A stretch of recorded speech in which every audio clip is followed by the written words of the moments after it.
AJ, I know some players pay more attention to Pro Football Focus than others, but they put out basically a midseason All-Pro team and had both Justin and Bryce on there. Did you see that? Do you give much credit to what the PFF guys do? Your predecessor, Chris Harris, who was a darling of theirs, gave a lot of credit. But I'm curious where you come down on it and what you think of those two and K-Jack, really, I guess your whole secondary crew there.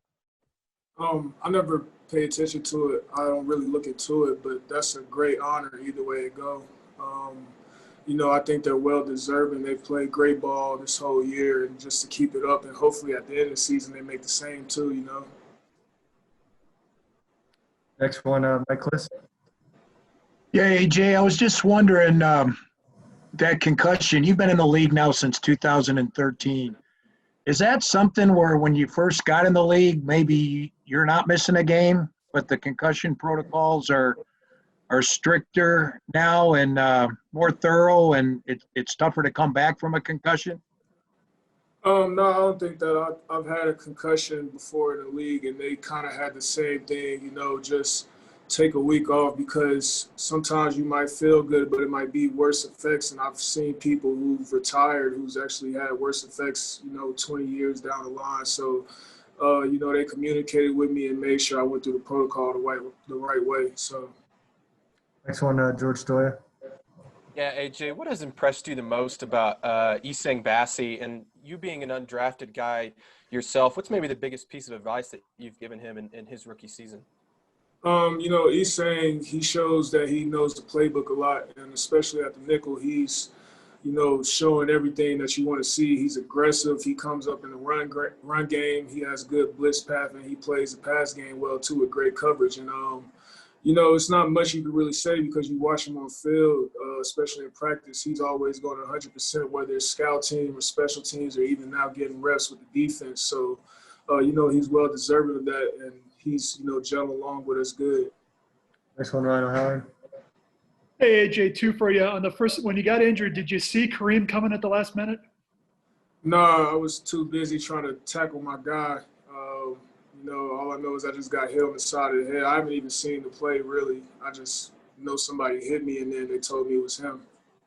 And secondly, you've been with Justin Simmons now for the whole season. What stands out about the way he plays and the way he organizes you guys?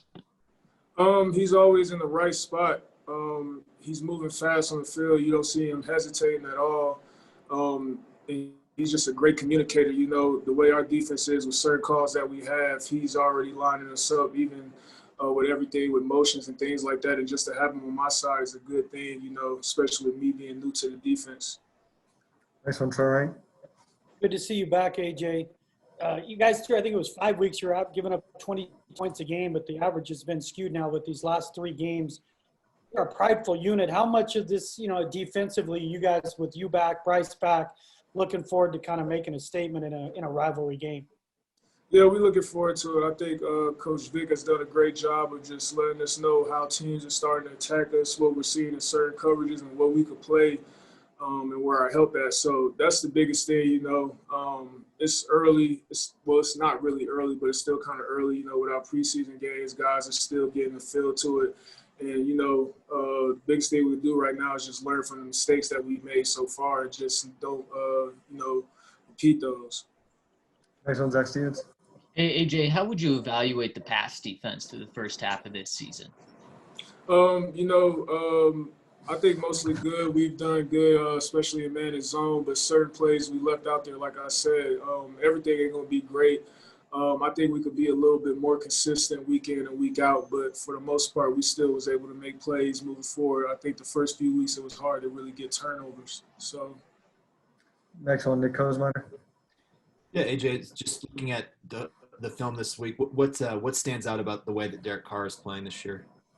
He knows that offense. He has a lot of good weapons around him, and he knows when to use them, and he's doing good at reading coverages post-snap, really. That's what I've noticed about him. I've been playing him since he got in the league, and just to watch him mature as a quarterback has been good. As a reminder, if you no longer have a question, please use the lower your hand function. Next one, Eric Dalala. AJ, you've been very ball productive during your career. How close have you felt to getting an interception this year so far? I feel pretty close. There's certain plays where I jump routes and they don't throw. It's just really the ones that I'm getting, I got to really capitalize on them. been good throws. It just sucks that I miss, a good amount of games to really catch a rhythm, but I'll just try to do that in practice. And I'm not forcing anything. If it comes, it comes, but I just got to do my job and keep making plays some way, somehow. Next, Ronnie Stapleton.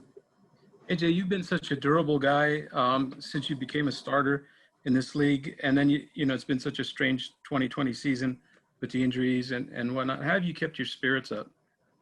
It happens. Only thing I keep telling myself is it's football. I can't sit here and question everything on why it happened and how it happened, even if it's a freak accident. All I can control is what I do when I come in the building and, trusting Vince, Greek, and the athletic trainers to get me back right, and that's what they've been doing. So I think that's what's really been keeping my spirits up. Even after a setback, I'm always fighting to keep going to be out there with the guys no matter what.